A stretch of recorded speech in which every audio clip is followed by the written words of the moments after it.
薄いのアホ。プリズムパワーメイクアップカードレディ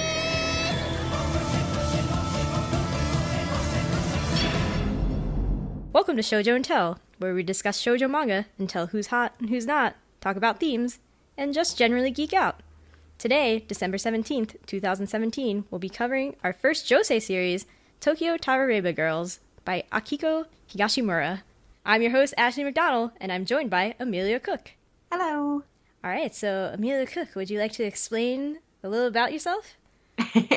My name's Amelia. I'm the editor-in-chief of Anime Feminist, and I am a big fan of josei manga, so I'm really pleased that we're going to be covering josei today. I don't read a whole lot of shoujo, so... I feel like I'm slowly becoming a person who is like, yeah, I want older stories. Like, I'm finally transitioning to being an adult, and like, oh no. Oh my goodness. Are you the mommy in our conversation? Am I the rinko? Is that where this is going to go today? I don't think the age difference is not that big. I'm 28, and so you're... 34. Yeah, see, it's not that big. So you might see why I picked a manga about an older person to look at today. I think the last shoujo I was highly into was probably Fruits Basket. But the older I get, the more I want to look away from the high school stuff. I love the high school stuff, but yeah. There's just something about a series starring a woman in a workplace dealing with things that I have dealt with that it just grabs my heart. And as soon as I started reading Tokyo Tarareba Girls, from the very first panel, it's like, and then I turned 33, and I was 33 at the time, and I was like, oh, this series is for me. It's just for you. It's just for me. But I mean, other things that I love Nodame Cantabile. That is one of my all-time favorites. I absolutely love that. And things like Kimi wa Petto. I can't remember how it was, because I first encountered it through the TV drama, not the manga. It was Tramps Like Us. Is that right? I don't know. I think that was the localized name. So just like romance between adults who are like have professional ambitions, like that really grabs me. That makes sense. I was really grabbed by this, even though I'm slightly younger than most of the characters, but I was like, this is relatable. Exactly. And I think that's been the common theme that I've noticed when I've mentioned Tokyo Tarareba Girls to people. If they've read it, they're like, yes, it is my life. If they haven't read it, I just say, well, it's by the author of Princess Jellyfish. And they go, I have to read it. Yeah, that's Princess right. Jellyfish is beloved, and rightly so. Yeah, so that's a good transition to, so Tokyo Tarareba Girls is published by Kodansha in North America. And right now, as far as I understand it, it's only digital, but they're gonna release it in paperback. Kodansha's weird, I don't know. And yes, it's by the author of Princess Jellyfish, which is also being published by Kodansha right now. I didn't realize that it wasn't all out in English yet, officially, in North America anyway. I was like, what? No, I think that's right. Yeah, I'm up to date and like waiting to see where it goes. That's so strange. But yeah, so that's how this goes. Yeah, so do you want to give a solid plot synopsis of this manga? I'm giving the synopsis. I'm terrible at synopses. I mean, I can do it, but I normally make the guess. Oh no, I'm really bad at this, but I'll give it a go. Okay. So Rinko Kamata, I think her name is. She is a 33-year-old screenwriter for web series, and she's just starting to realize that she has reached a point in her life where she has no romantic prospects, where her career is fine, but she's not kind of in the heights of it as she hoped she would be by this age, and she's just kind of existing as an adult woman does. And then she finds out that the Tokyo Olympics have been announced for 2020, and she thinks ahead, and she thinks, by that time I'm going to be 40. I cannot be 40 and I'm married. I have to do something about this. And she spends all her time on girls' nights out with her friends, Kaori and Koyuki, who are also in their 30s. They also have jobs, but are not kind of in the heights of their career or anything like that. And neither of them has romantic partners at the time. And it's about their kind of mishaps as they realize how many opportunities they've missed out on and see opportunities in front of them and kind of try to figure out what they should compromise on, how they should settle, when they should not settle. And I'm very, very bad at this, so I'm not sure I'm doing it justice, but it is the one manga I've read all year where it just absolutely was relatable in my life, and there's very little that I see in anime, and there's very little I read in manga that really, really feels true to life when you're in your 30s. So yeah, I would recommend this for anyone who's kind of in their 30s, approaching their 30s, kind of hitting that point in life where you're facing turning points and forks in the road, and kind of looking back on things and realizing you won't get those opportunities again. Those are some of the kind of situations that these characters are put into, and it really, really resonated with me. Yeah.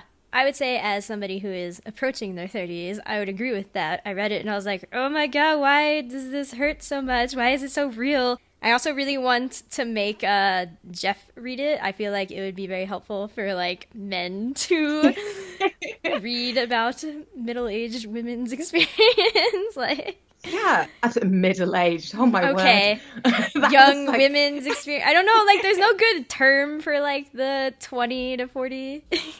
You know, in the manga panels, when a young woman says something and out of the speech bubble comes an arrow and it stabs the character in the heart. Like, yeah, that's what you just did. That's what you just did. Middle-aged we don't women. have like a good term for like 25 to 40, I feel. You know, like it's just like woman. Yeah, no, and it absolutely is. Yeah, it's one I would recommend to men as well. I think that I know one guy who's read it, and he's in his early 30s as well. And he said that he felt that it resonated too, because these issues that these women face of feeling like you've lost out on certain opportunities that you didn't recognize at the time as good opportunities, and then facing kind of decisions that could take you down very different paths in life. Like that's not a situation that's restricted just to women. So yeah, he certainly got a lot out of it too. There's certainly a gendered aspect that is also like, I want you to read it, men. I want you to read it and understand. And I think that's something that really, like, one of the reasons it really resonated with me. Like I said, I read it when I was 33, and I have just this year, like, I've had a big career change and like a bit personal, but I kind of decided that I probably don't want children. I ended an engagement.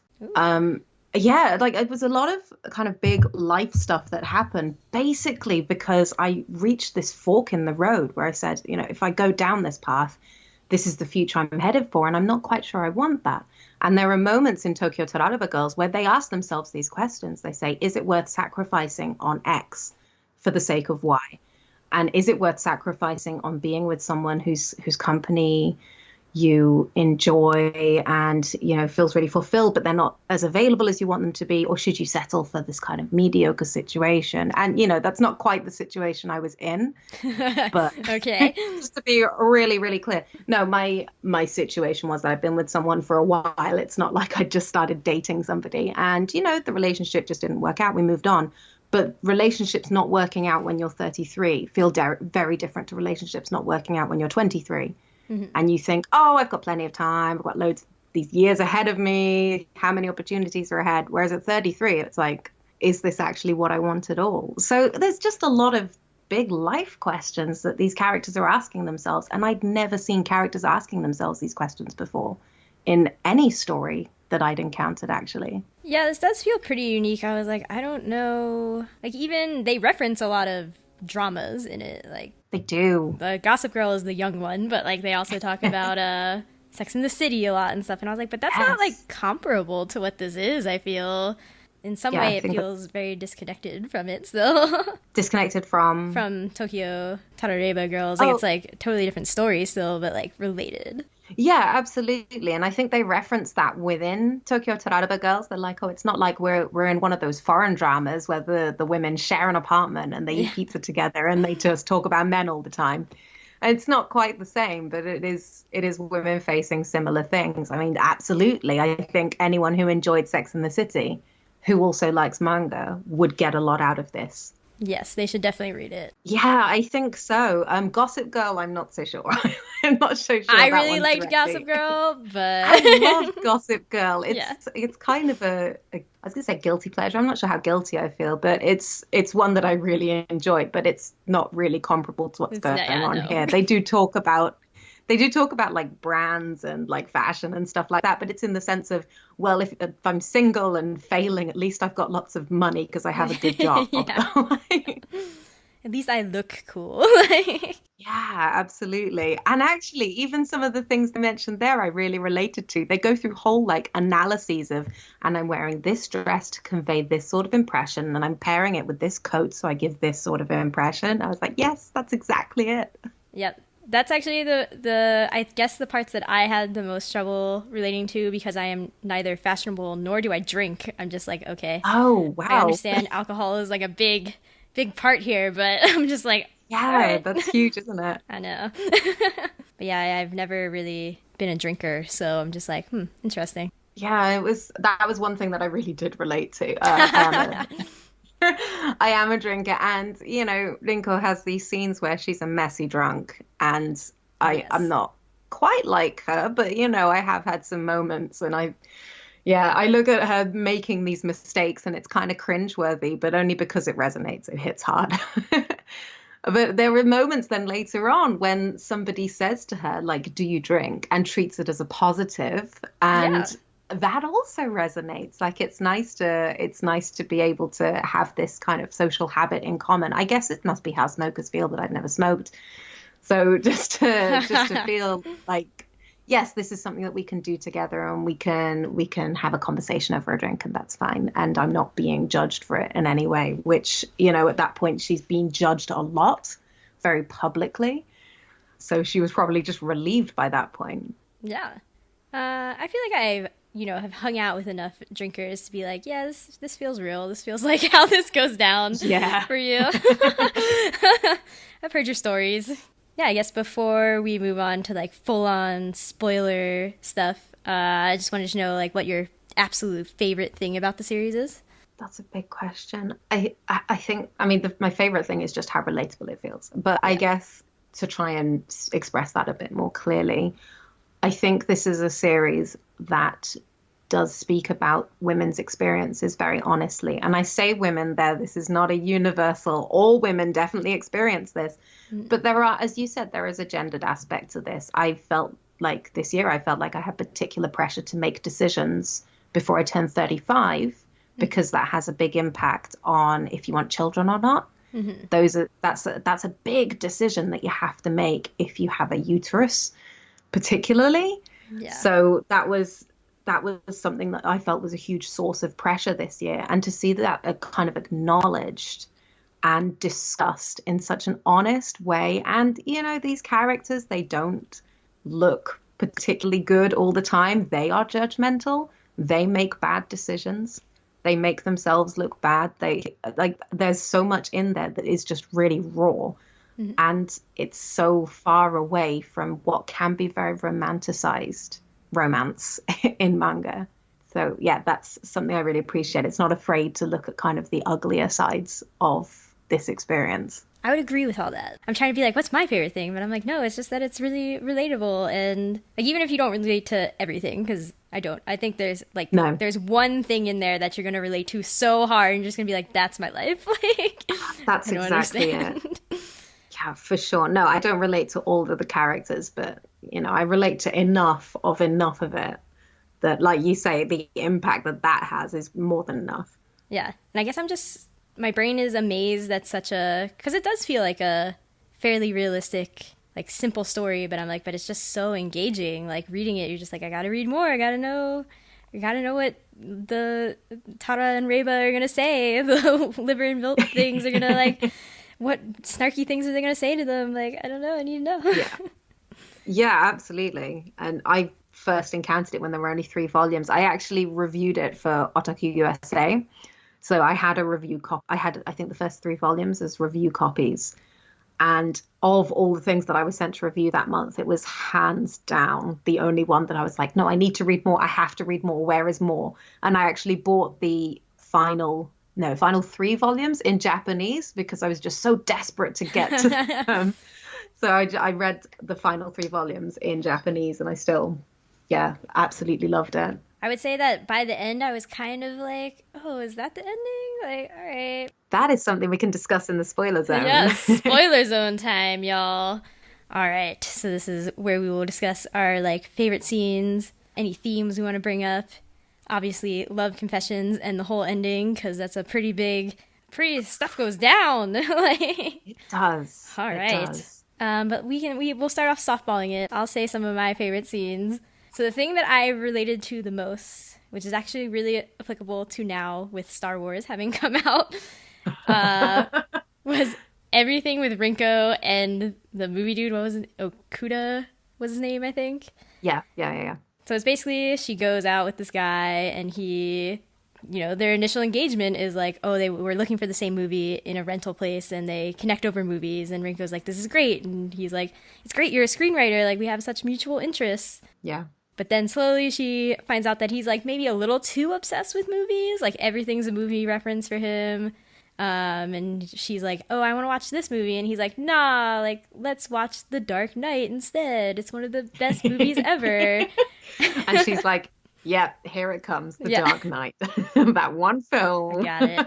And like that whole panel to me, I was just like, yes, this is the argument that I have with Jeff, who is my significant other, all the time. And then I'm just like, really? It is. Because like, I'm just like, I don't care about superhero movies. Like, I think they're pretty boring. Like, I don't like Star Wars because I just think it's really basic and people like have made it like, the important part of Star Wars is that people have made it into something bigger than I think what it actually is in text. Okay. At least just watching the movies.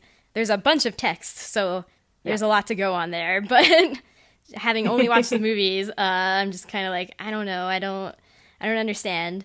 And I always get frustrated because I'm like, I know that sometimes I want to go see silly movies. Like, I'm not ashamed of this, but like, I'm a really big Nicholas Sparks fan. So like, I go and see all the movies that get turned, like all the ones that get turned into movies, which is a significant amount. And I'm like, I just want to watch a nice little romantic drama. Okay, like, can we just do that? Yes. This is something actually that I found the older I get, the more I kind of want to drop the idea that, I always want to see films to be challenged and that kind of thing. And the more comfortable I'm becoming with saying, you know what, I really like josei romance, for example.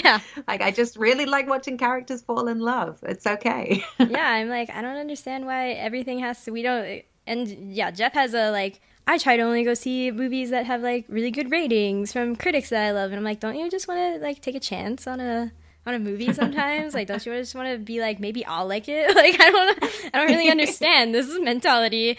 Yeah, and I just think, I mean, there's a whole, I think the Twilight director of the awful Twilight movies, I'm not going to defend Twilight, but like, I'm pretty sure, the director has said good things of like, Twilight is basically the equivalent of a superhero movie, but like culture gives more gravitas to a superhero movie than it does to women's fantasies. And like, exactly, she won an award for like being an action director, but then superhero movies passed up on her and all these things. And I'm like, yeah, it's garbage. Like, that's how I feel. And the fact that most men in my life can't acknowledge it, I'm just like, okay, you're wrong. Oh, that's a challenge. No, I completely understand what you mean. I've not been in that situation, thankfully, but when watching that kind of episode of Rinko's life, and she just says, I'm just getting tired. Like this, it's really hard keeping up this image, basically. Yeah. And he starts asking her, oh, have you seen this movie? And she starts lying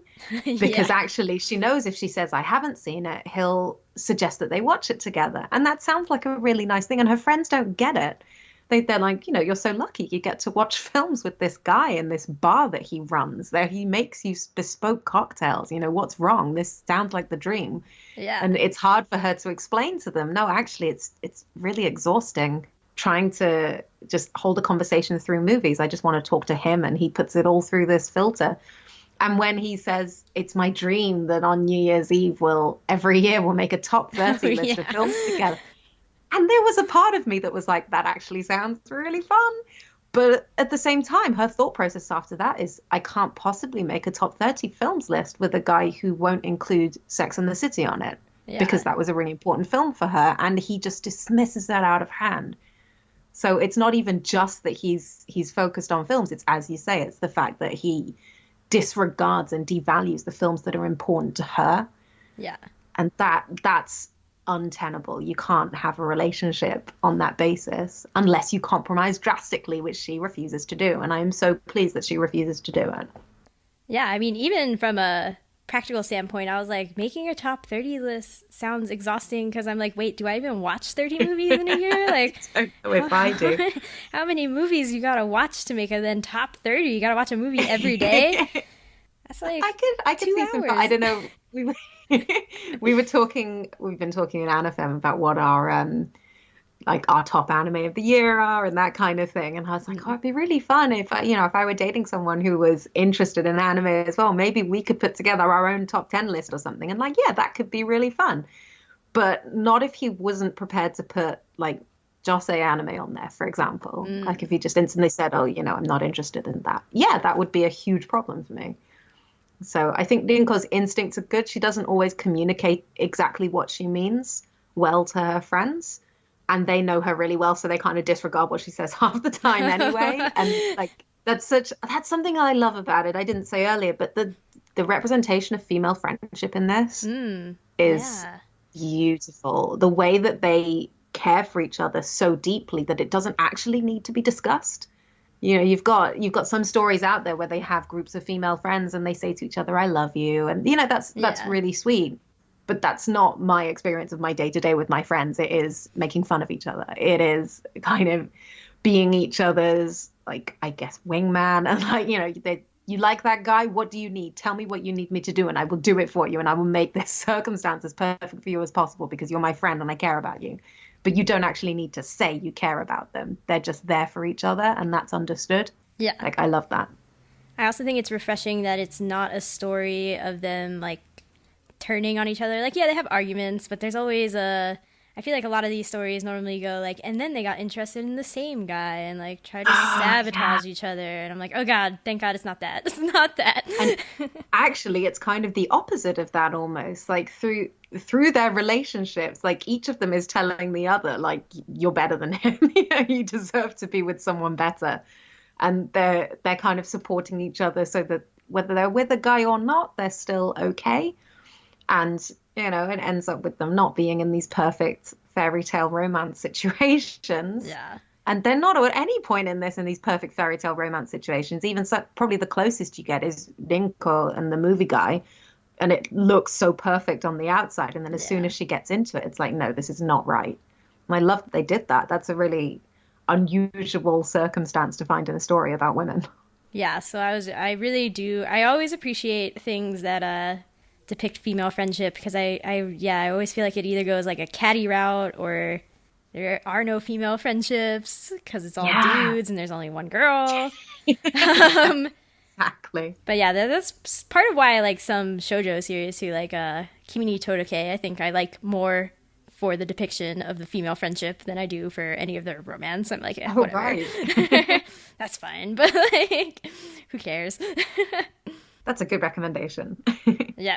We should probably talk about Mami in this because actually Mami is she's kind of set up as the rival, but she just refuses to play that part at any point. Yes. So she kind of beats Rinko in every way. So she ends up dating the man that Rinko had kind of assumed she was going to end up in a relationship with, and she takes Rinko's spot in a professional appointment. She kind of takes over her office. She really kind of invades what Rinko has considered to be her space, and from a position of being both junior and younger. But she does it in such a likable way, and it's always giving Rinko respect and gratitude and treating her well. It's never in like you say, in that kind of catty way. It's never like that. Yeah. And so they end up with this position of mutual respect, and I just love that. That would have been so easy to get wrong. Yeah. And I think the other woman is a theme that kind of comes up repeatedly. And I think whoever is the other woman in any situation, they're never treated as a villain. And that would have been so easy to do with several of them. And it just doesn't happen. I think the only villain really is Key, and he's kind of also the hero. And yeah, I'm like, Key is the least likable part of this, but yeah, he's a real problem. And it's actually I know we're going to talk about shipping later, but it's why I can't possibly ship him and Rinko. He treats her so badly, and he constantly undermines her. And he does it so publicly. He humiliates her. He does it out of choice. She asks him not to. He says he doesn't care.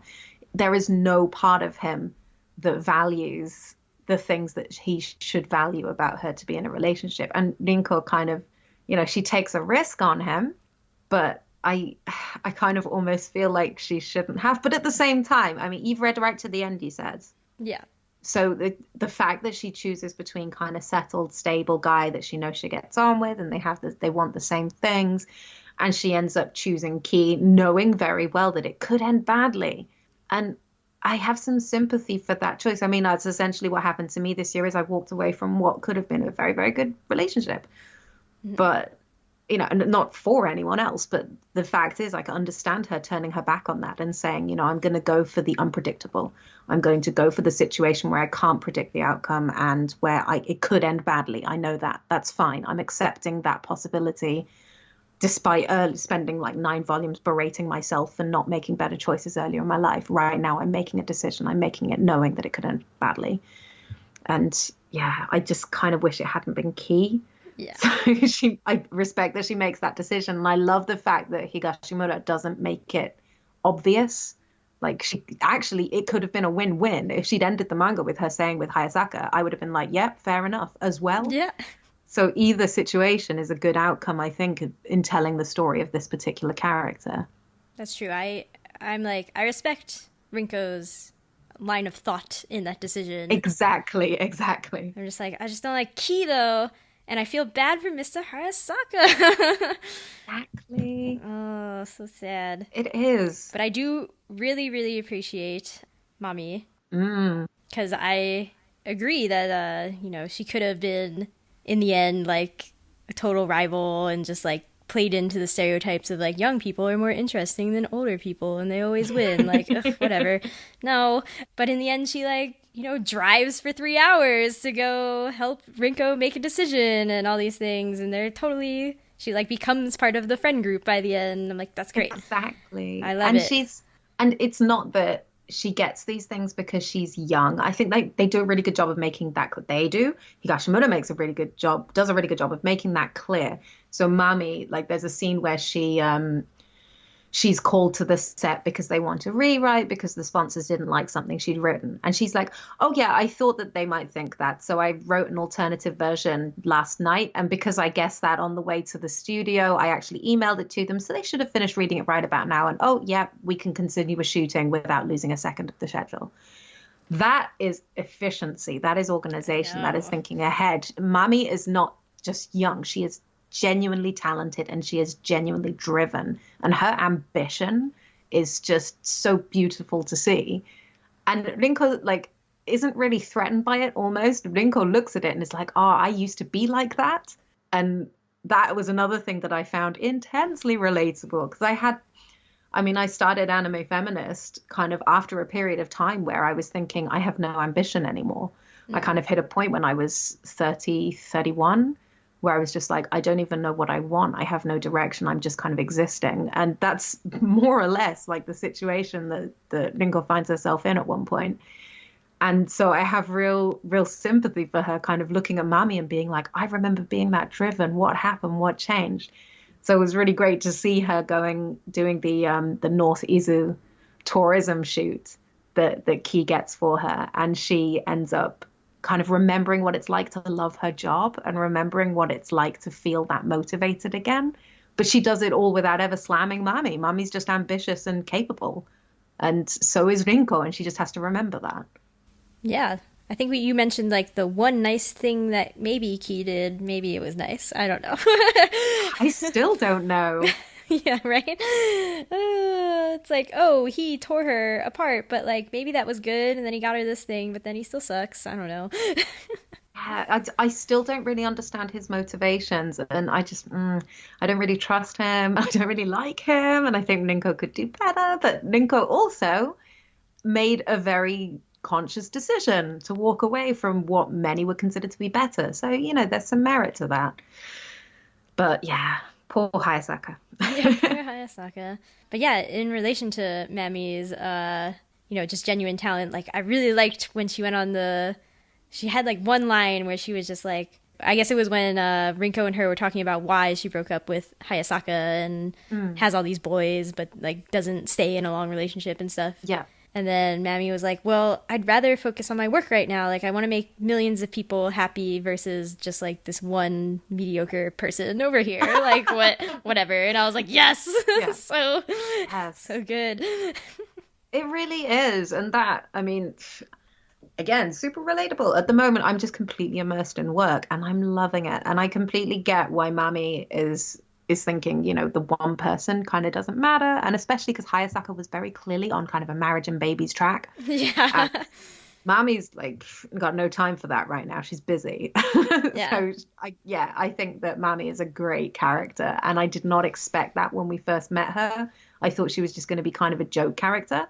And instead, she's really more of a foil for Rinko in ways that I didn't expect. Yeah, I guess because she's like Harajuku, like silly fashion choices, sort of. So you're like, okay, this seems like a strange pairing that Rinko has taken in, but I see it now. I feel it. But at the same time, yeah, she has this respect for Rinko right the way through. And we know that Rinko's good at her job. And we know that she does have a very different kind of approach and perspective to Mami. And Mami really does want to learn from her. And then it hits a point where she's like, yep, I can strike out on my own now, basically. And yeah, that's great. That's exactly what she should be doing in her early 20s. Yes. Do you have any like favorite scenes that you'd want to bring up specifically? Oh, goodness. I'm not sure that there's specific scenes, but there's, you know, every time there's like a monologue voiceover almost, and then you see some kind of metaphor. Like every single one of those. So many metaphors. So many. Like there's Kaori when she's looking at looking at a sushi conveyor belt, I think. And she's thinking, yeah, this is what happens. Men go past you, but unlike on a sushi conveyor belt, they don't come back. And it would be really convenient if you could just kind of watch them go around once and then have your choice the next time it comes around. Yeah. I was like, this is something that many, many, many people must have thought is I want those chances back again. And, you know, I don't particularly want any of the chances that I had with people I dated in my 20s. I think exes are usually exes for a reason. But I completely relate to that thought process of I didn't recognize the opportunity at the time. And I wish it would come around again and just have a label on it telling me what it is this time so I can recognize it for what it is. And there's so many times when they're like in battlefields. Yeah. Like any of those moments where they're just there's a monologue about some kind of experience they've just gone through, and it is always so relatable. So all of those times, they're really wordy pages as well. They're just full of words.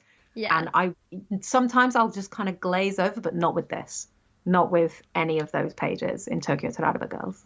Yeah, the only time that I struggled with the wordiness was actually in the like side back Tarare bar things. I was like, I don't really care. I'm skipping these now. Skipping those. Yeah. No, I think they're not main story. They don't count. It's fine. Although the conversations with the author herself, you know, the author's notes that she I read those. Yeah, I read those. They're amazing. Where she's like, actually, I'm super married with children, but this is about all my female friends who are really worried about being single before the Olympics. Yeah, and she's like, I support you all. And no matter what you want to do, like, you don't need to be married. If you want to be married, okay, that's fine too. I'm like, there you go. And they would come up to her and like, why did you write this horror story? And there was a point, I think, there's a moment where Rinko hits rock bottom, I think, and like she's just lost her job and she doesn't, like, she's got dumped and she's in a really bad situation and she just falls down drunk and Key finds her fall down drunk. And I just looked at all of that and it was, really, really hard to see. Yeah. So I guess relating to food, like food is a very, very big metaphor here. There are literally food talks to them in hallucinations or whatever. So that's fun. But yeah, I actually really liked that metaphor of like, this is also personal, but like petty personal in that I find choosing what to eat every day is like such an unnecessary struggle. Like I'm like, I don't know. I don't really care, but like if I'm presented choices and person's like, well then eat this, I'll be like, no, I don't want that though. You know, like I'm really just like annoying about it in every single way. And I'm like, yeah, dating men is definitely kind of like that. Like you need it, like you need companionship to survive, but like it always goes away because you like have done it, but then you have to choose a new thing, and you're just like, I don't know. And you could just eat the same thing every day, but that's boring. And like, it's just such a struggle. Hate food. I think it was relevant in the story because at the point where Mr. Hayasaka and Rinko like decide to become a couple and like move in together or whatever, one of Mr. Hayasaka's reasons is that he's like, oh, you know, I watched you eat that gyoza, and I was just like, yeah, we could do this every day. Like, I could watch you eat every day. Like, that's fine. I'm like, yep, that is actually the test of a relationship. It's like, can you sit there and eat with each other every day and like stand how that person eats? Like, that's a legitimate relationship concern. It is. And they all have really different situations. So you've got like Koyuki, who ends up like cooking for this guy, even though she says like, oh, I actually don't want to cook for a guy, I want to be taken out to eat. She ends up cooking for this guy because they can't really meet anywhere else because he's married, and so it's inconvenient. But then you've got Rinko, who's like, you know, I can't really cook. I can make pasta, but I much prefer it when a guy cooks for me. Yep. And then you've got Kaori, who kind of just wants to be treated. I think she just wants to be taken out.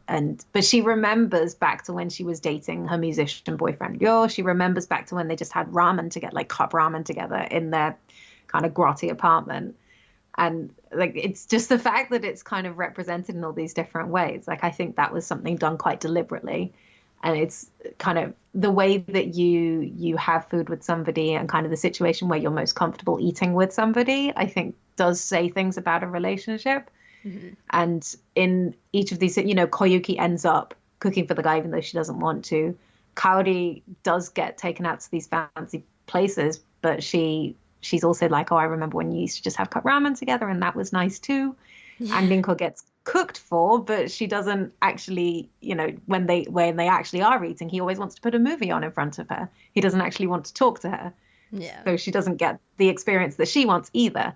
And, you know, in all of these relationships, they're not right for them. So I think that does actually say something about them hugely. Yeah. And then there was also the food playing a big part, at least in the one chapter where they try to explain how within their female friendship and where they hang out and have their girl talks has changed. Yes, and they're like, now they wouldn't have like cafe or latte or whatever. They would go to somewhere else and like blah, blah, blah. I'm like, yep, food. It's so true though. I remember I used to go out to these like expensive bars. I mean, I work in London, mm-hmm. and I worked in London in my 20s as well. And I would meet friends and we'd spend like £10 a drink, which is a lot of money. And it was, you know, I look back now and I'm like, oh, there's way too much hassle. There's way too much money. And at this point, I'm far more likely to just like, you know, meet friends somewhere where we can kind of buy a cheap beer, eat really cheap snacks if we even bother eating. So I read that bit where they're like, do we actually have to do this? Or can we just go to a cheap pub and like relax and be ourselves? And I was like, yes, I completely get it. Yeah. As a non-drinker, I've always been like, I feel like I save so much money this way. Yeah, that's true. That's very, very true. Cannot deny. Cannot deny. Woo! Yeah, and then the other thing I wanted, like, metaphorically discuss was the Olympics. Because in the beginning, I was like, it's very strange that this keeps harping on the Tokyo 2020 Olympics and, like, making sports metaphors of, like, Rinko's, like, we were on the baseball team, and now, like, I'm a pinch hitter for the over 30s, and, like, I can't strike out, or it's all done for.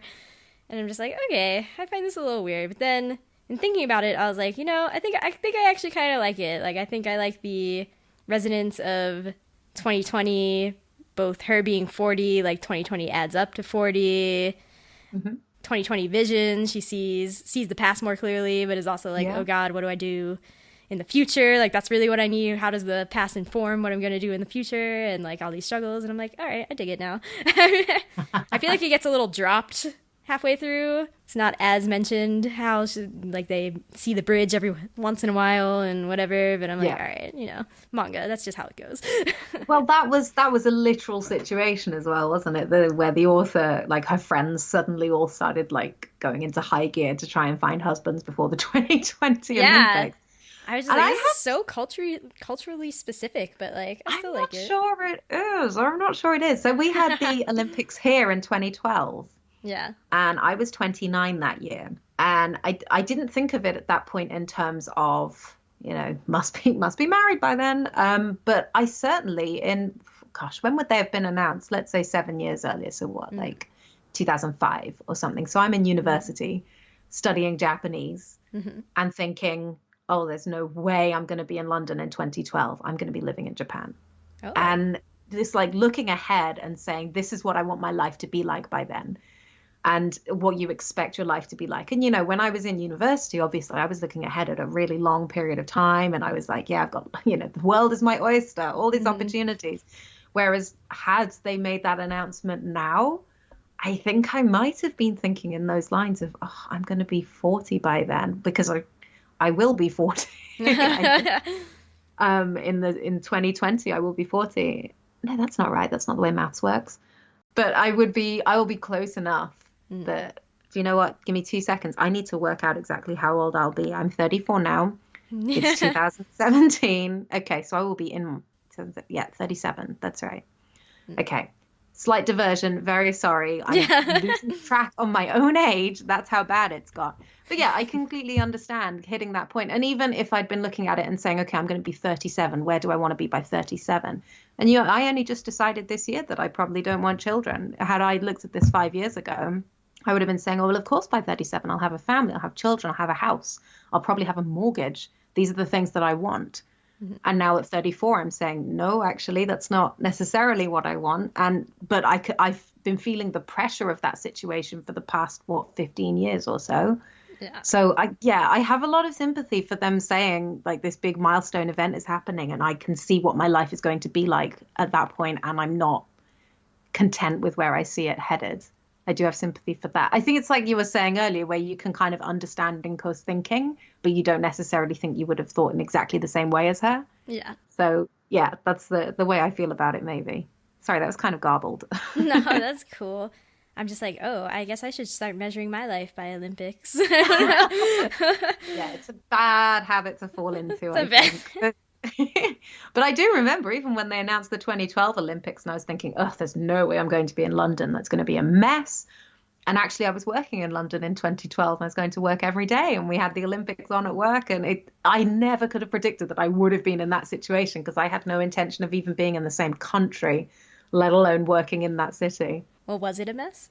It actually wasn't, no, because people, like, everyone assumed it was going to be a mess. So everyone made kind of contingency plans to not be in the capital. And then, it was totally empty. So I'm taking the train to work in the morning like, this is even emptier than usual. Brilliant. I feel like that's how it normally works out, yeah.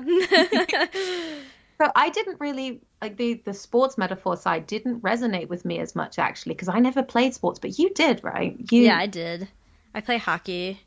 Right. So does that resonate with you more, do you think? I mean, it was kind of like a mixed thing where I was like, yeah, I mean, getting older in sports is bad too. Like, that makes sense, right? Like, the older you get, the slower you are. I just had that experience this weekend where I actually play with legitimately, they are much older than me. I play on a team with, like, much older women. They're, like, probably average above 40. Some of them were, like, close to 60. So. Oh, wow. Yeah. But so we were playing people that were much closer to my age. So I'm like, yes, they're just faster than you. Like, technically, skill-wise, you could be the same. But if they're faster, that's just how it's going to go. Yeah, you can't do anything about that. Yeah, so I was like, this makes sense to me. And I guess the Olympics thing was like, I am, personally curious how Tokyo would be during the Olympics, since I keep going there like once a year now. So I'm like, oh, that's interesting. Wow. Yeah. But yeah, otherwise I was like, food metaphor is better. All the food metaphors are better. I like the way that they kind of, they talk about it like it's a battlefield. And, again, that's not a situation that I can personally relate to. But the fact that they portray it in such a high stakes way, and the fact that it's kind of putting up your defenses and feeling like you have to attack and make the first move. And I do think it can feel that way when you've got that kind of pressure over you of you must make decisions quickly and they must be the right decisions and you cannot mess up, because you do not have time to mess up when you're 33. If you date somebody for 2 years and it doesn't work out, you're 35. You don't have time. So, I mean, this is all kind of prevalent on the idea that you do want children, I think, because if you don't want children, that time pressure is much more, it's lifted off you. That's But true. if you do want children, and we kind of have no reason to believe that they don't, I think. And certainly like Kaori, I think we know she does. Yeah. So yeah, that's what they're facing, that idea that, you know, they really don't have time to make mistakes and get it wrong. And so I liked how that was portrayed, but I don't kind of have the sports experience that it feels that high stakes to me. So I mean, it's certainly like 33 is like getting old for an athlete. Like as soon as you get over 35, like you're certainly just like an old athlete.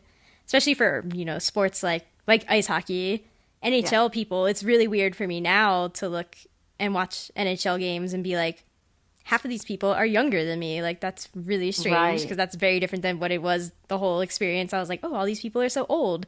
But now the best people are like 20 and I'm like, what? I don't understand. This is so weird. So in that way, it makes really sense.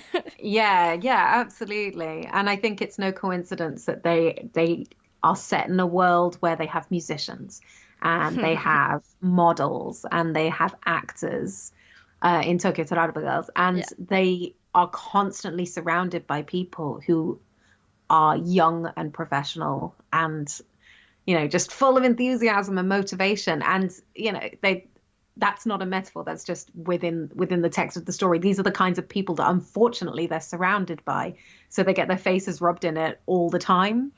The fact that they're kind of over the hill in that sense. Like even when they go to the dating bar, it's like specifically for singles. And there's all these older men and they're like, oh, well, at least, you know, they're the same age as us. And then they look around and all the women are younger. They're all in their 20s. And there's just that gap that 30-something women are in where it's like you're technically, you know, you're young enough that you can get married and you can still have the dream. You can have the children and the house and the mortgage, etc. But they're not so young that they're going to be seen as desirable by men their age. Now, that's obviously not true for everyone, but that certainly can be how it feels. Yeah. I think when you're surrounded by models, musicians, actors, and that kind of thing. And watching something like Gossip Girl, I imagine, would be really unhelpful for Rinko's ego. Yeah. I was just kind of like Koyuki's the only one who doesn't really deal with those things except through Kaori and Rinko, but I guess that's enough. She does things quite differently though, doesn't she? Because she sees herself as a capable woman. And that's kind of, she's like, no, I understand how this works. If I do this process of actions in this order, at this time, in this way, then I will get to the desired outcome. And she gets there and the guy's married. And she hasn't made a mistake, but it's still an unfavorable situation. And so she ends up in that position despite kind of knowing exactly what she should do. Whereas Rinko and Kaori just kind of fall into things, I think. Yeah. So it's kind of her pride that she's a woman who knows what she's doing. And I've certainly got friends like that who, you know, they've absolutely, I've got friends who've ended up in kind of almost identical situations despite being people who seem so together and so grown up and mature and like they know exactly what they're doing. So that felt really true to me as well. Yeah.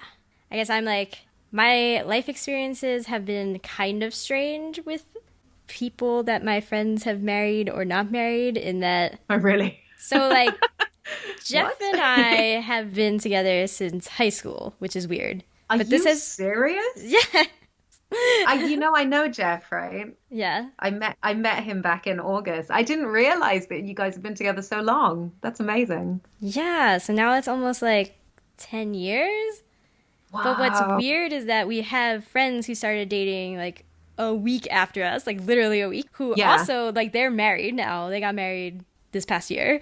And we're just like, this is so weird. And I just feel like there's a lot of people from my high school who have married each other. And I'm like, I find this very strange. Like, it wasn't a small high school or anything. We didn't live in the middle of nowhere. Like, we lived in a suburb of a metropolitan, like one of the largest cities in America. Like, I was just like, I don't understand how this happened.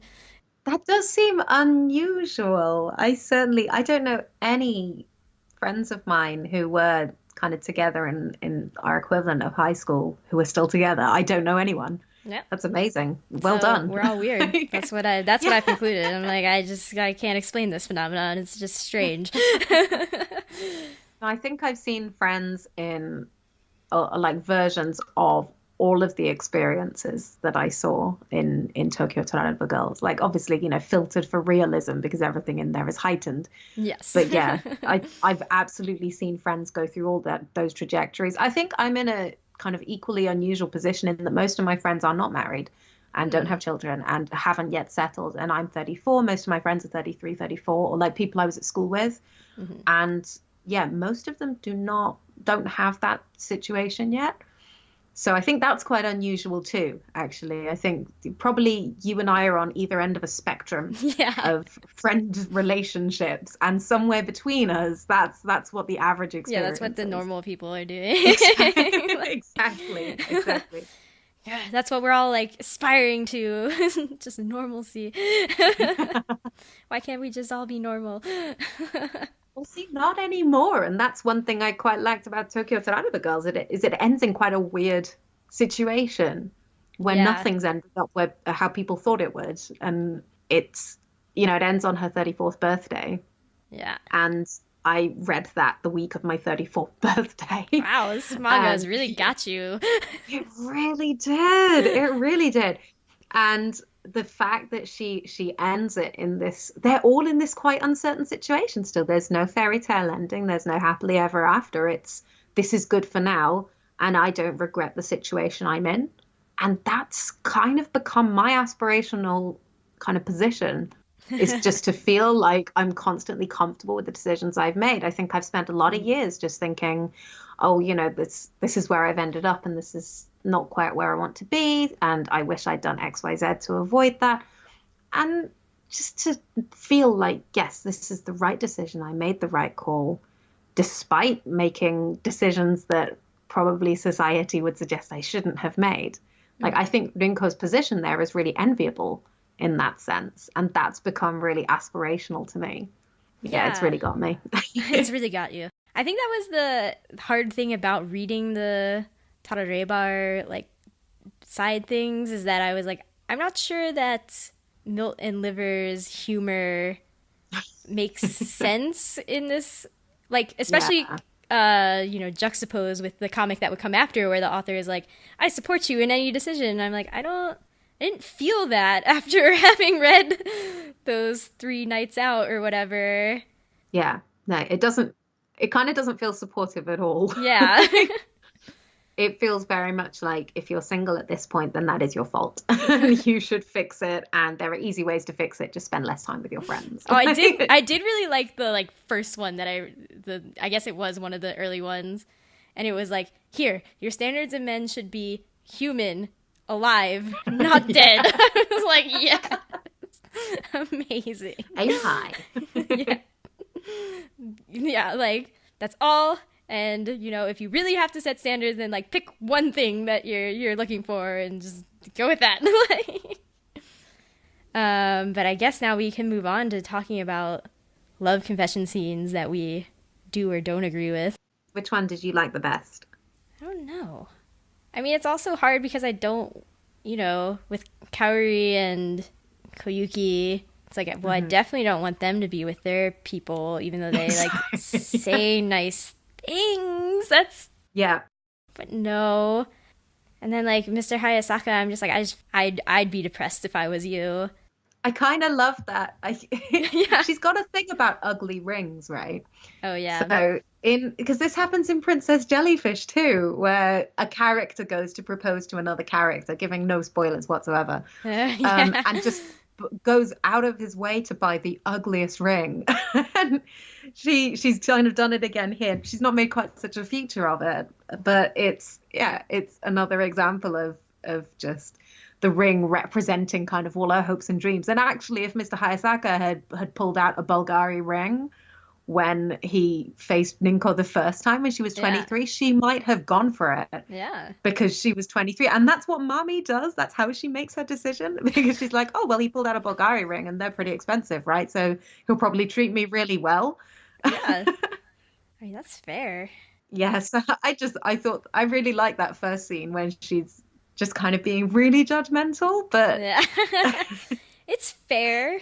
I mean, I'm like, they didn't go out before, and now he's just busting out a ring. Like, I don't know. What else are you supposed to judge it on? and he does the same thing with Mummy when he wants to just kind of start dating this 19-year-old or however old she is 19, isn't she? Yeah, And that's what they said. he's like, I've got a ring for her. Can I test it on you? It's like, if you're not dating a 19-year-old already, maybe you shouldn't have a ring for her. Yeah, like that's weird. I don't A understand. huge step. Yeah, exactly. But I really liked Movie Guy, actually. Just he's so Oh direct yeah. with Rinko. He's just so honest with her. And when she says to him, "Are you single?" and he says, "Yes, and do you want to get married?" and then he's like, "I'm just kidding, I'm just kidding." But that is a conversation I had with my ex-fiance. In our first week together, he was like, "Oh, we should just get married," and then, "Only joking." And then like 2, 3 years later, we're engaged. Yeah. And I just thought that the kind of directness of that conversation, after seeing them, like all of the characters play so many games the whole way through, they're like, okay, how do we strategically approach this human interaction? That's true. And that moment where she just kind of, it occurs to her, I need to know if he's single because my friends are seeing people who aren't single and I know it's bad for them and I don't want that. So let me just ask him straight out. And she does it without consulting with her friend. She just goes ahead and does it. And he answers really directly. And I just loved that. And his confession to her was really direct as well. And it was just really grown up and organic. And it wasn't the kind of structured, I bought you a Bulgari ring confession that Hayasaka was doing that she kind of thought she wanted.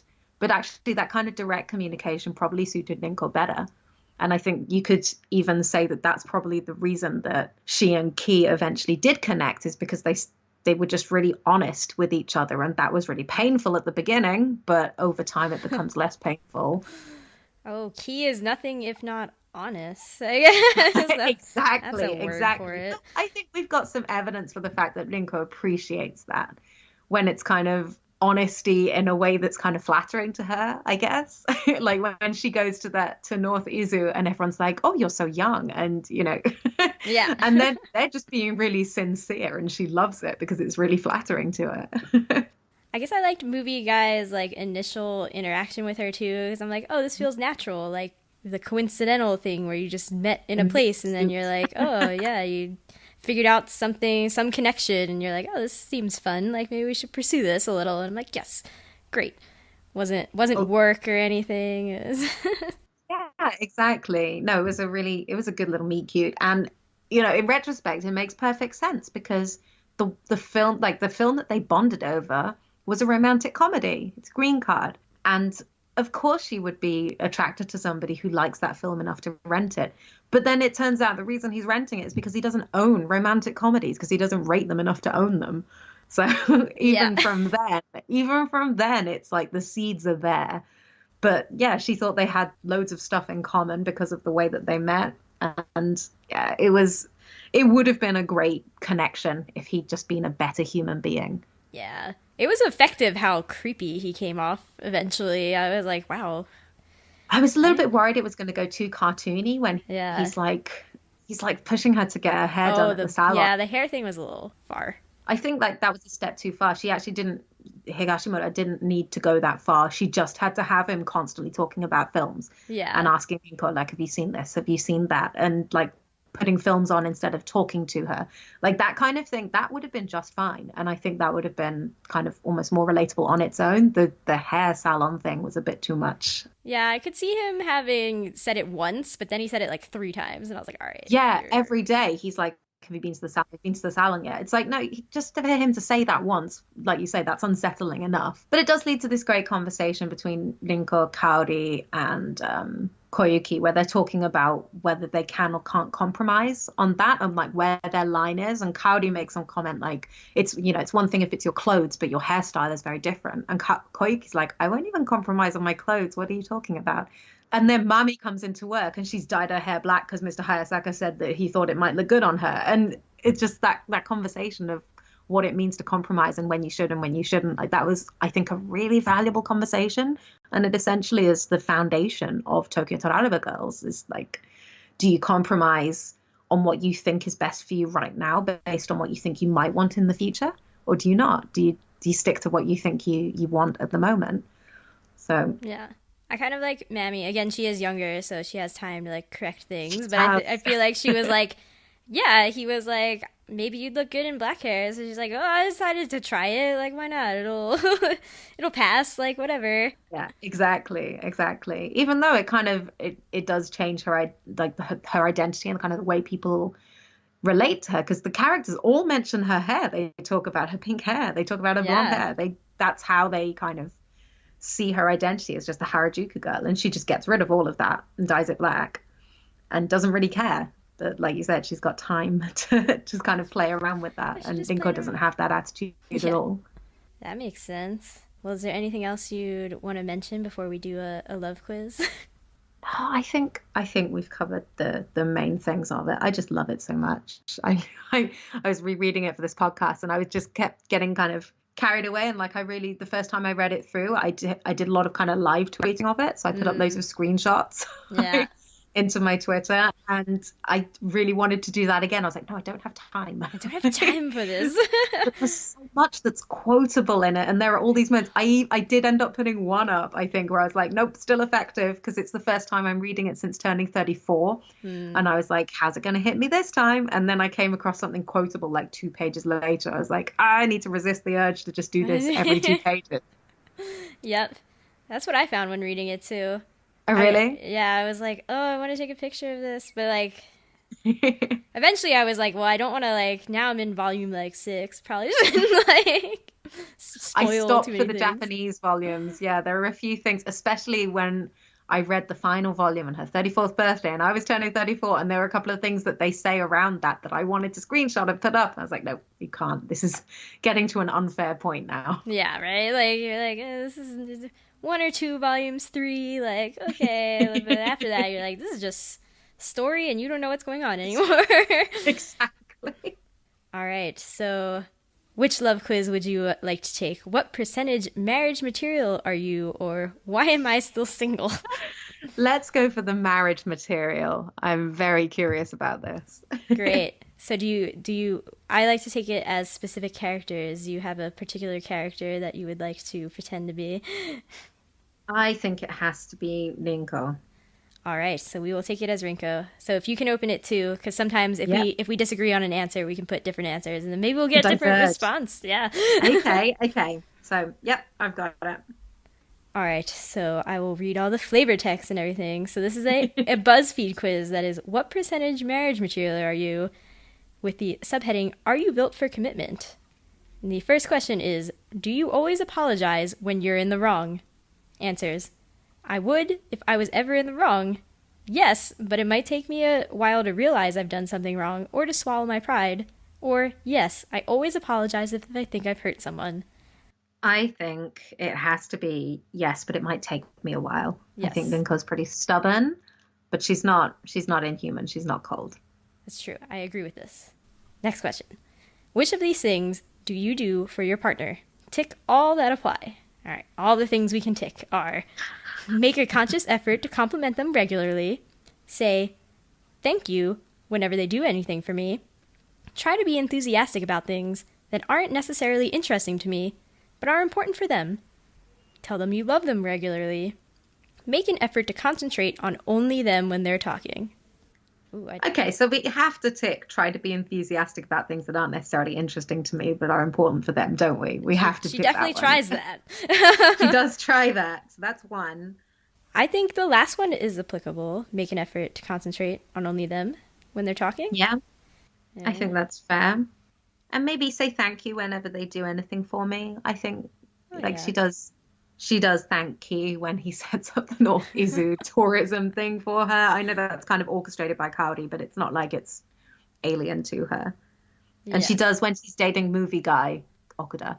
Like she does kind of thank him for cooking and stuff like that. And she does seem really appreciative. So I think that would work. I don't see her complimenting regularly just for the sake of it. Yeah. And love them regularly. I think that's probably too direct. All right, I agree. So which of these would be a deal breaker? Yeah. My partner is unambitious. My partner doesn't have any of the same interests as me. My friends and family don't like them. My friends and family don't like. Really? That's what you... I was going to pick the middle one. Same interests. Oh, well, we can take different things. Yeah. I think if Kaori and Koyuki didn't like a guy that Ninko was dating, I think it would be a deal breaker. I don't think she could have a relationship at the expense of her friendships. I feel like both of them apply. That's the issue. Okay, let's go down different routes. Yeah, we're doing different things now. So, we don't like them. Are you very specific with how your home is organized and decorated? No, I don't really care. I'm fine with whatever, as long as it's clean.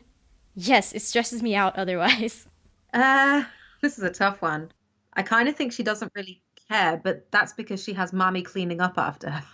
So I feel like there are points where she's like, oh, I really like that everything is clean in your apartment, Mr. Hayasaka, and stuff like that. Well, she says that about Okuda as well. She's like, he cooks and he cleans, and so I think I'm fine with whatever as long as it's clean is probably the closest. That's what I'm picking. All right. Your partner is annoying you. What do you say to get them to stop? What you're doing is very distracting. Could you do it elsewhere? Could you please stop that? I would just move somewhere else where they can't irritate me. I think she'd just move somewhere else. Probably. She's the type of person who like keeps things inside until they bottle up and spill over, which I relate to very much. Oh boy. Yeah, I think she'd just move. All right. How comfortable are you talking about finances with your partner? I'm comfortable telling them about how much I earn and if they have any significant debt, but they don't need to know everything. Yes, I'm completely open about all matters financial because it affects them too. I'm fine if it's brought up, but I don't know how comfortable I'd be bringing it up. I hate talking about finances. This is toughie. This is really tough because on the one hand, she does talk about money a lot. Yeah. Like, she spends half the time telling us how much, like, you know, I spent 30,000 yen on this dress. I spent 28,000 yen on this taxi journey. And she's really kind of comfortable talking about that. And that's from really early on when she says that her nails that Kaori does for her cost like 30,000 yen or something. I know. I was like, I would never spend that. I know. I was kind of working it out into sterling in my head and going, oh, no. And then when she makes that comment later about a 30-something's woman's weapon is her bank account, I was like, I wish that's the way it worked. But so I think she is kind of comfortable talking about money, but I don't know if she'd be comfortable talking about debt necessarily. Yeah, like I feel like she's like, I'll talk about money in the immediate, but I don't want to talk about planning it. I don't even know. I'm leaning towards the idea that she says, yes, I'm completely open about all matters financial because it affects them too. I don't know that she'd have hang-ups talking about it. That's fair. All right, next question. How would you describe your friendship groups? Oh boy. Close-knit. Varied. I have lots of different friends. I have just one or two close friends. My partner is the only person I need. Definitely not that one. Close-knit? Yeah, I think close-knit is closest because she has more than two friends. Yes, she does. So, that's fine. All right. Do you think partners should keep secrets from one another? Oh boy. No, you need to be able to trust them with anything. Ideally, no, but it would be naive to think that you could tell them everything. Sometimes it's better to keep things from them for the sake of the relationship. I'm entitled to my privacy and they to theirs. This is really hard. I'm torn between ideally no and sometimes it's better to keep things from them. It seems almost like during the series she thinks it's better to keep things from them for the sake of the relationship, but ends up in a place where she says ideally no, but it'd be naive to think that you could tell them everything. Yeah. I think she kind of accepts that there are some things that people don't want to talk about necessarily, but at the same time that's not what she actually wants. Yes. So ideally no, I'm okay with that. Okay, let's go with ideally no. I'm going to click that. All right. Would you be disappointed if you didn't have your dream wedding? Yes, of course, that's half the fun of marriage. Maybe, but I would never get over it. But I would get over it. That's different reading. No, if anything, it would be a relief. I don't want a wedding at all. I think it would be maybe, but I'd get over it. Yeah. I think she's gone past because they make they talk about weddings at that one point where she's like the marriage rushes. So there's the initial marriage rush Yes. right after college where the people marry their high school sweethearts or their college boyfriends. And then there's the one just before turning 30 where they're kind of the women are locking things down with people they've been dating and they can see 30 on the horizon. And then there's the third wedding rush where people see 35 on the horizon and are rushing into just any kind of marriage. And she says, we used to get really excited and dress up lots, and then we kind of toned it down a bit. And these days we try to avoid going at all. So it seems like she's almost kind of cynical about it at this point. That's true. Which I really relate to. But she still wants to have a good wedding. I think so. But if she couldn't have her dream wedding, I think she would get over it. Yeah, that's I fair. think she'd accept it. What do you think? No, I agree with that. But all right, now we should decide who should do most of the chores. It should be equal. Whoever has more time, whoever has the less stressful job. This is a real point of contention in relationships. Damn, all right. Rinko's kind of selfish, and I think she'd probably say whoever has the less stressful job.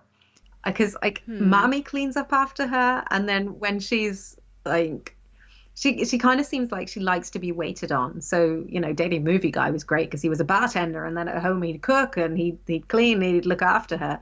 And I think she kind of liked that. I think she's quite self-indulgent. So I think she'd go for whoever has the less stressful job.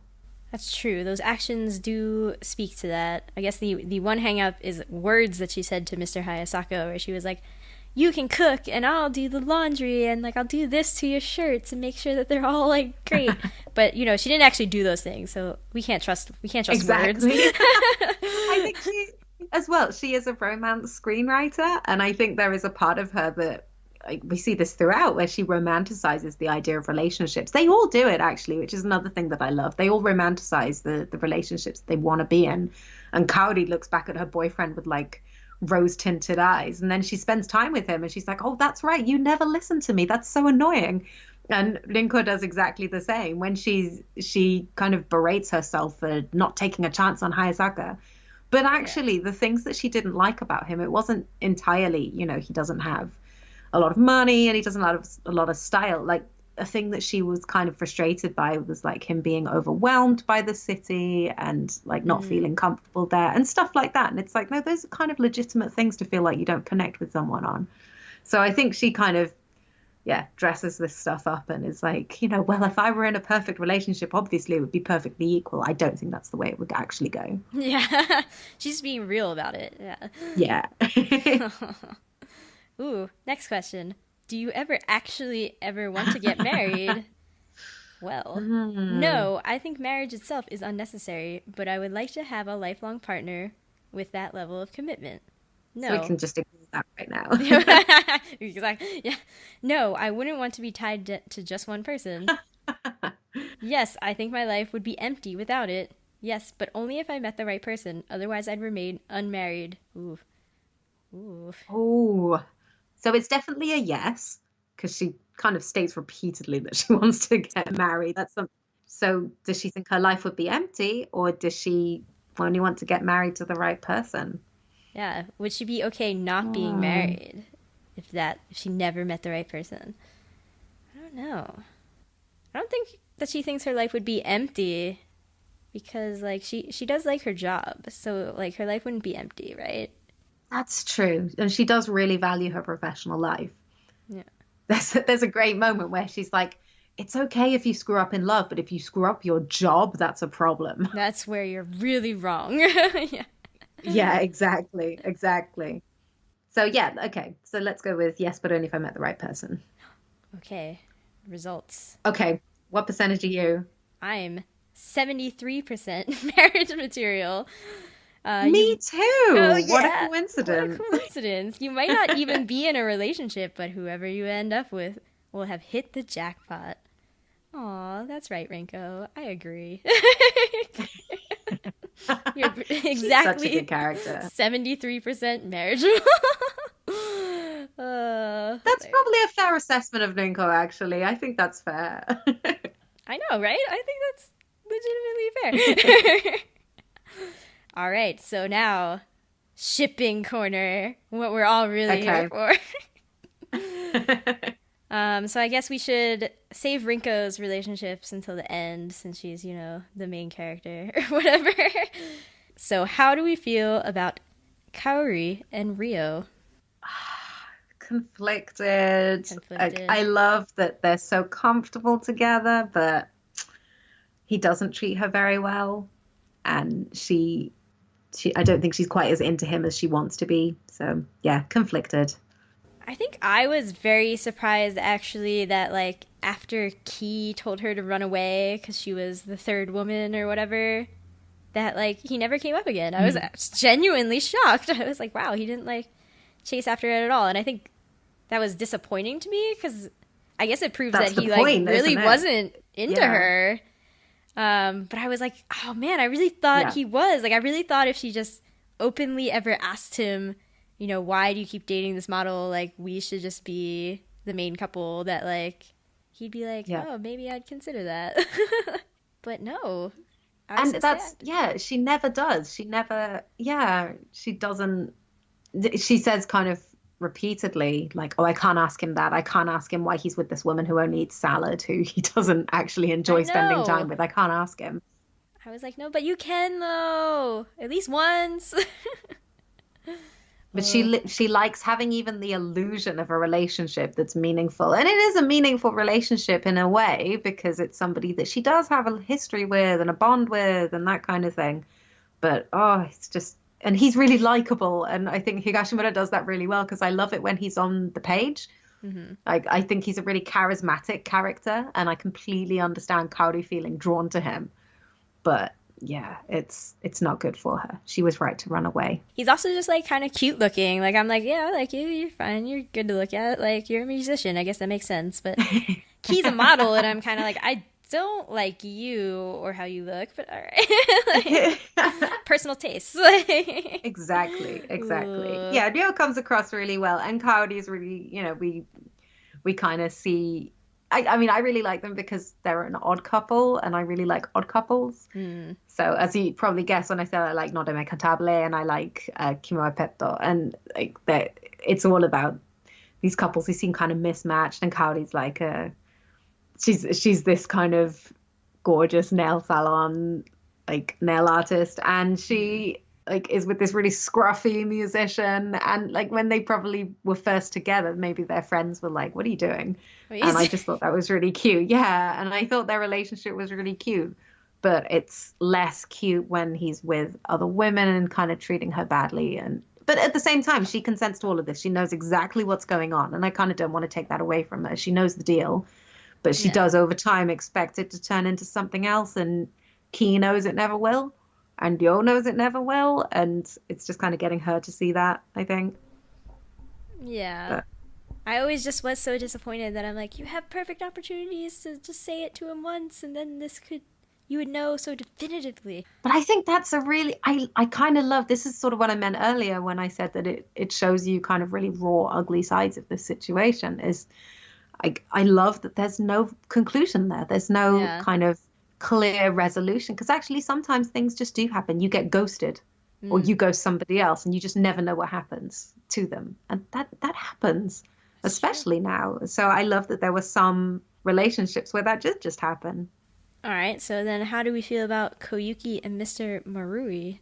Oh, I had issues with him from the moment he first showed up on the screen, because he's Koyuki's type, but he's like not my type at all. That's when she's describing like, oh, it's so cute, so how he does this and that, and I was like, what are you talking about? It's extremely off-putting.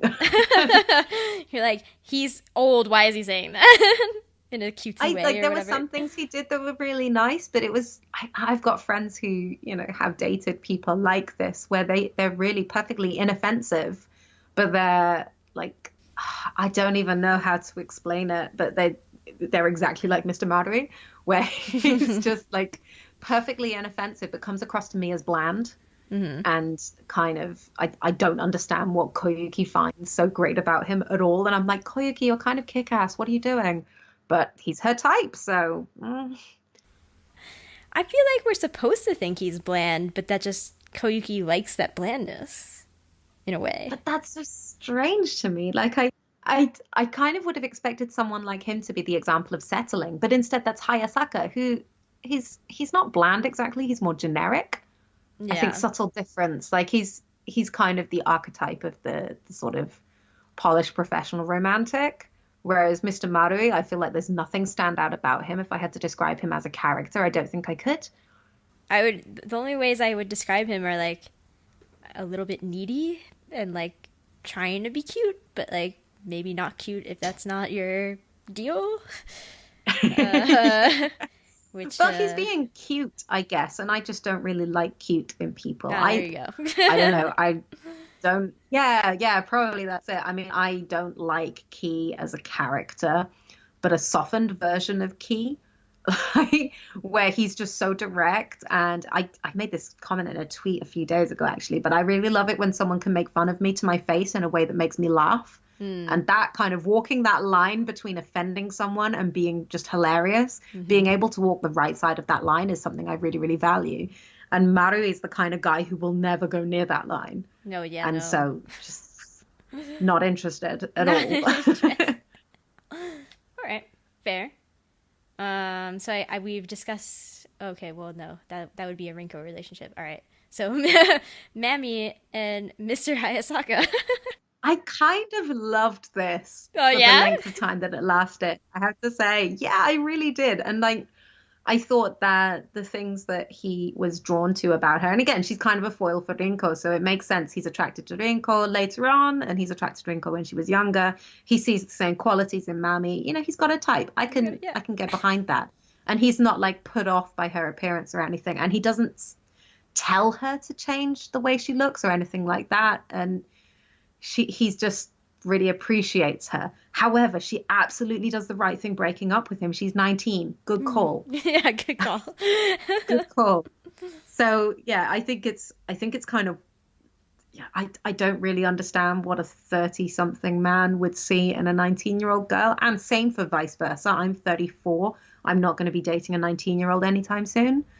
But like that aside, if you can kind of overlook that, I thought that they were really cute while they lasted. Yeah, I would agree. I mean, yeah, they seem to like mutually respect each other. They work in similar lines of work, so they should technically be bolstering each other in that. That's good. I like it. Power couple.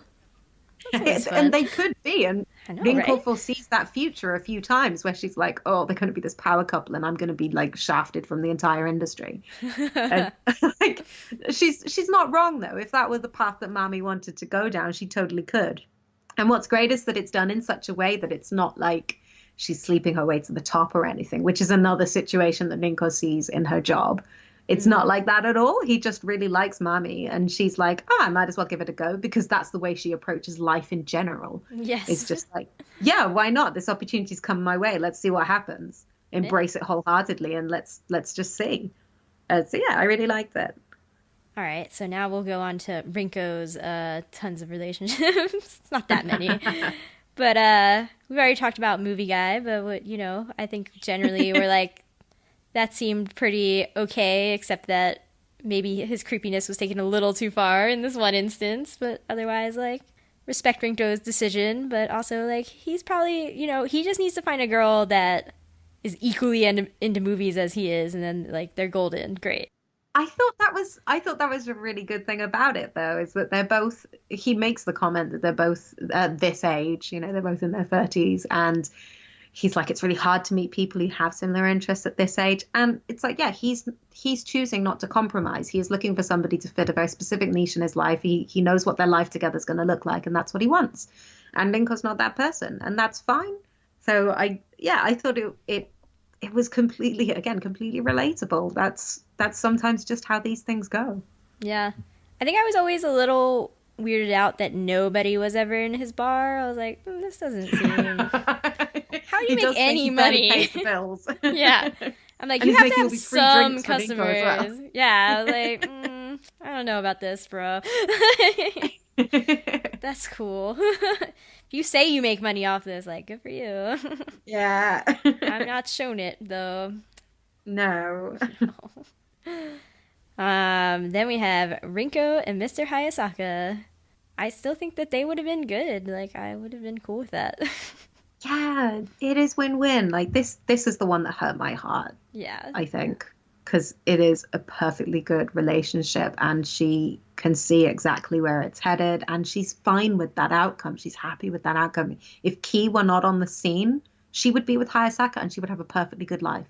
It is that there are no kind of blaring warning signs like there were with Movie Guy. And her gut instinct tells her to choose someone else, but like if she could have overridden that and decided, no, it's not worth it, this is the future that I want, and that would have been fine too.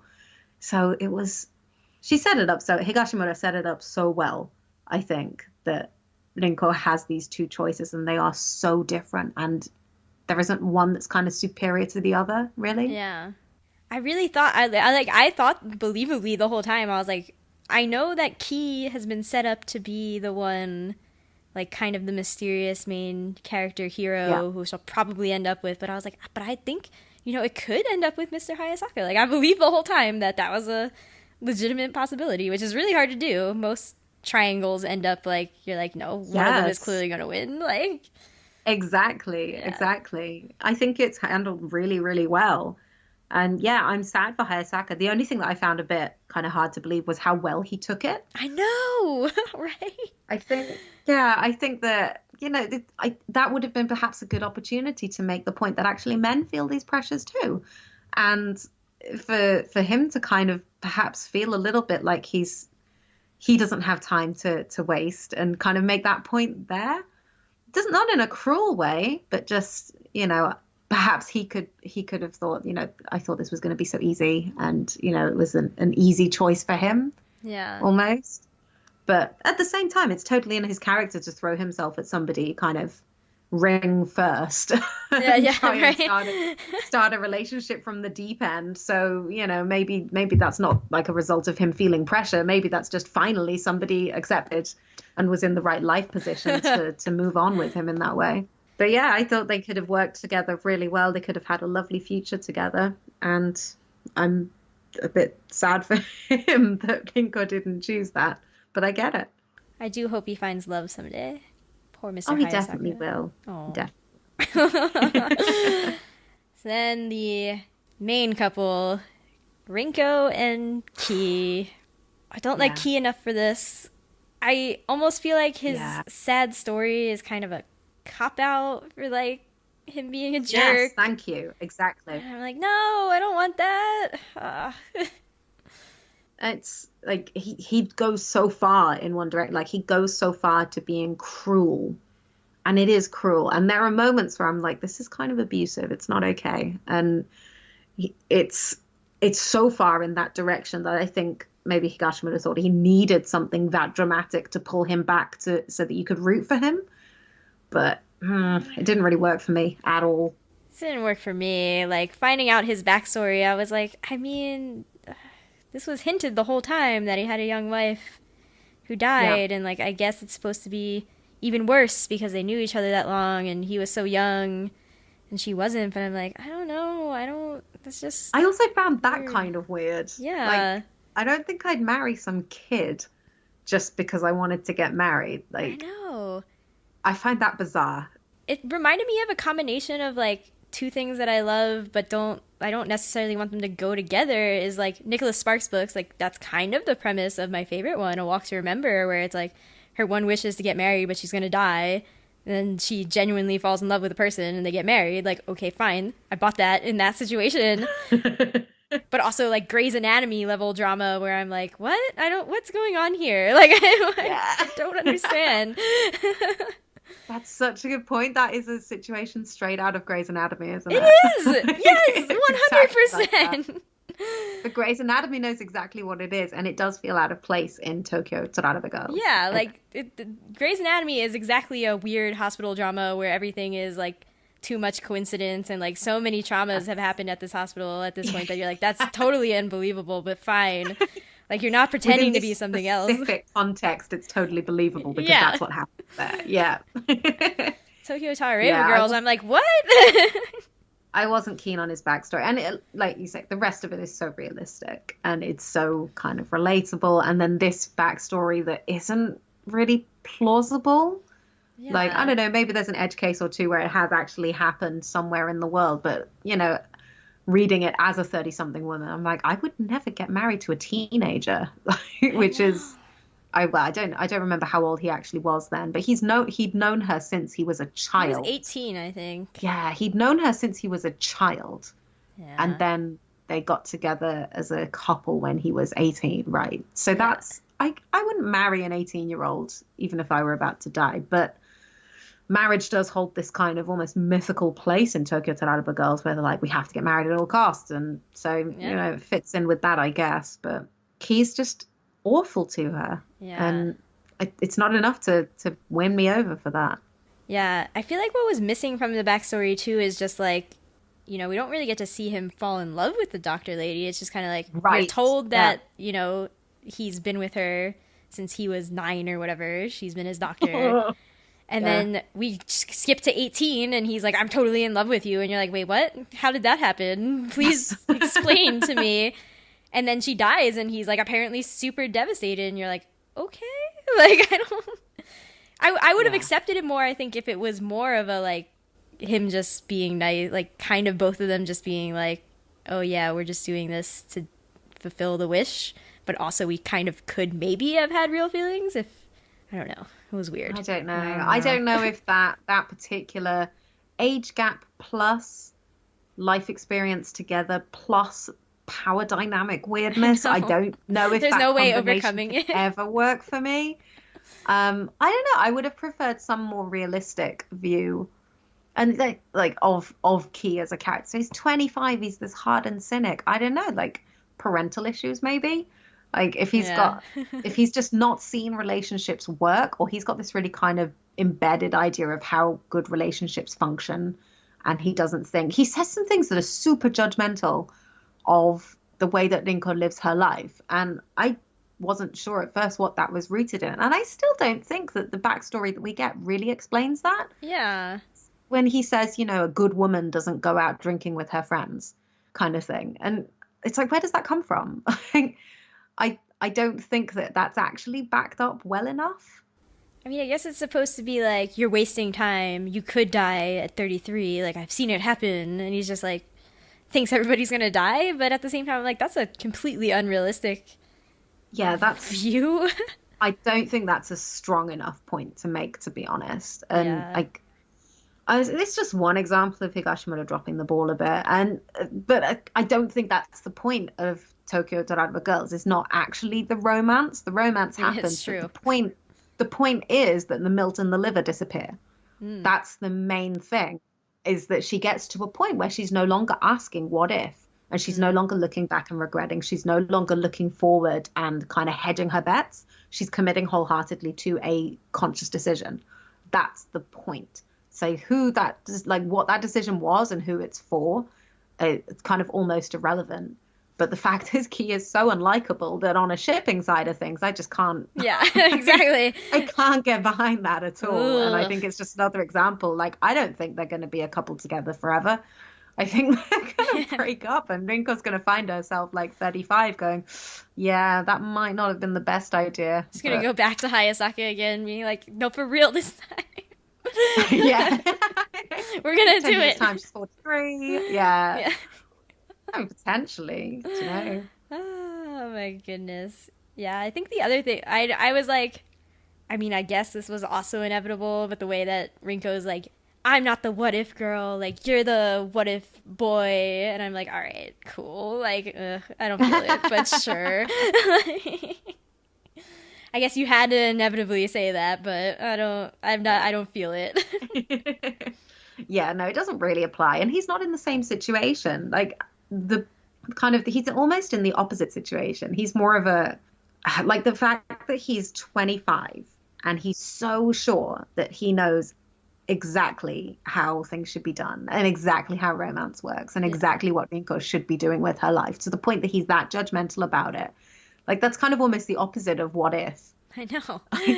I don't know how to express it, but it would have been nice if Rinko kind of pointed out to him, like, your way of doing things is equally flawed, because you will end up alone and unhappy because you're driving people away with this. And I know that's kind of it's his defense mechanism, but for him to kind of realize that he can't act this way forever and it's not sustainable, it's gonna take a toll on him too. He hasn't really thought that through. So yeah, it would have been nice if there'd been kind of more of a counterpoint there than just you're a what if boy. I know. Yeah. Ugh. But inevitability. Of course, it has to be done. It has to be done. I don't know if this really applies to this manga, but is there any ship you wish had been real? Like, Rinko should have ended up with, I can't even name another male character in this. No, I think they've got this one covered pretty well. But I did kind of want Ryo to wake up and realize, and like Koyuki's guy as well. Like, I think it's good that they didn't end up together, but I do think it would have been nice if one of them had. So even though I think that it served the story best, I think the fact that it didn't go that way is a shame, like from a shipping perspective. Yeah. I was kind of like, I feel like Ryo in the end will come back to her, right? Like, that felt more realistic than Mr. Marui, like, abandoning his wife and young children, like very young children. Yeah, like that didn't seem like, I was like, that's probably not gonna happen. That's definitely not in the cards. It was absolutely right, because they almost never leave their wives. Like, it was right that he stays with them. But yeah, it's like, it would perhaps have been a nice full circle story for him to realize what Kaori realizes when she's looking back and saying, we only had this like palmen and cup ramen and like a terrible view of Tokyo Tower, and we were really happy. But at the same time, she has totally rose tinted that, and he treats her really badly. So I don't. There's kind of, it would have been nice if he'd kind of realized, but he's not shown to be a character with that level of self-awareness. So it's fine. Yeah. So do we have an OTP here? I still think it's Rinko and Mr. Hayasaka. I would have appreciated that. That's probably the closest, isn't it? But this just, like, for all I love the relationships in this isn't a shipping manga for me. Weirdly enough, I absolutely love it. I absolutely love the relationships in it. But there's no one relationship that I read it for. I read it for the individual characters. Yeah. So I read it for Rinko. For her being with her friends. I read it for her relationship with Mami. It's actually all about the women in this one rather than the ships. It's true. Which is rare for me, actually. I think. Yeah, most of the time when I read josei, I do just kind of get drawn to particular ships, but this is so special. It's so different. Oh, all these special manga breaking my my outline. That's fine. I'll accept it. Oh, dear, sorry. That's cool. So before I read the outro, do you have any final thoughts? I know you said this was like your favorite manga possibly of the decade, so that's pretty big. It's huge, and I think that it's one that I wouldn't have appreciated until hitting this particular stage of life. I don't think I could have read this at Mami's age and appreciated it, but now I would say, as you've said to anyone who's kind of approaching 30s, in your 30s, I think this is well worth reading for absolutely anyone, and especially if you've read Princess Jellyfish and you liked that, because the humor is pretty much the same. There you go. I'm very curious what a person who is Mami's age would think of this manga, to be honest. Like, I want to know, like, at what age do you appreciate this or whatever. Yeah. Because I kind of feel like, like late teens is when you kind of start thinking that you can read about adults and like relate to them and think they're cool, like cool stories or whatever. That's true. I don't know. I think that specific sense of kind of looking back on opportunities that you had in your late teens, early 20s, and realizing that you won't get them again. I think that's something you need to have experienced to really fully immerse in this one, if that makes sense. Yeah. And I don't think I really truly understood that until my late 20s. I think I just assumed, I mean, for me, a really easy example is I was so sure I was going to move back to Japan. And it took me until my late 20s to kind of go, oh, well, even if I go back to Japan now, a lot of my friends there have got married and are starting to have babies. And it is not going to ever be the same as it would have been had I moved straight after graduation. And just realizing that opportunity will never be available to me again. That hit me really hard, actually. And it's changed the way that I view things in my life now, and it's changed the way that I make decisions, for example. And yeah, I think if I hadn't had that experience of very specific regret and very specific kind of feeling like doors have closed forever, that I would have kind of been able to identify with these characters as strongly. So yeah, like you, I'd be really curious to see what a teenager thinks of it. I don't know how much they get out of it, but yeah. I'm like, would it serve as a warning to them? Because I feel like, you know, a lot of self-help things these days definitely veer on the like, there's no door that ever closes forever. And I'm like, I feel like there is, though. Like, I think you're just lying. Yeah, but I think they cover that in the manga almost when, you know, Rinko imagines her 43-year-old self coming back to her. Oh, yeah. And saying, no, don't do it. You know, take advantage of this opportunity with movie guy. And she's like, no, I'm still walking away because it's still not right. So even then, I think a teenager could read this and not take it as a warning. They'd be like, well, thank goodness that's never going to happen to me. That's never going to happen to me. Exceptionalism. Yeah. Exactly. I think that's how I would have taken it reading it at 19. I'd be like, phew, at least I'm not like that. Oh, no. All right. Well, any 19-year-olds who read it, like, write me an email. Let us know. Send us some tweets or whatever. Please do. All right. So thanks for listening to Shojo and Tell. Comments, questions, constructive criticism, concerns, need to gush about your OTP? Email shoujoandtell@gmail.com or leave a comment on shoujoandtell.com/Tarareba Girls. We're at Shojo and Tell on Twitter, Facebook, and Instagram. This is a newish podcast, so it'd be great if you could leave a review on iTunes. This will help the podcast reach more hearts, or at least ears. Thanks again for listening. We'll be back next time for The Key to the Kingdom by Kyoko Shito. Spoilers, you just need a Keyblade and Kingdom Hearts is light, okay? Until then, bye!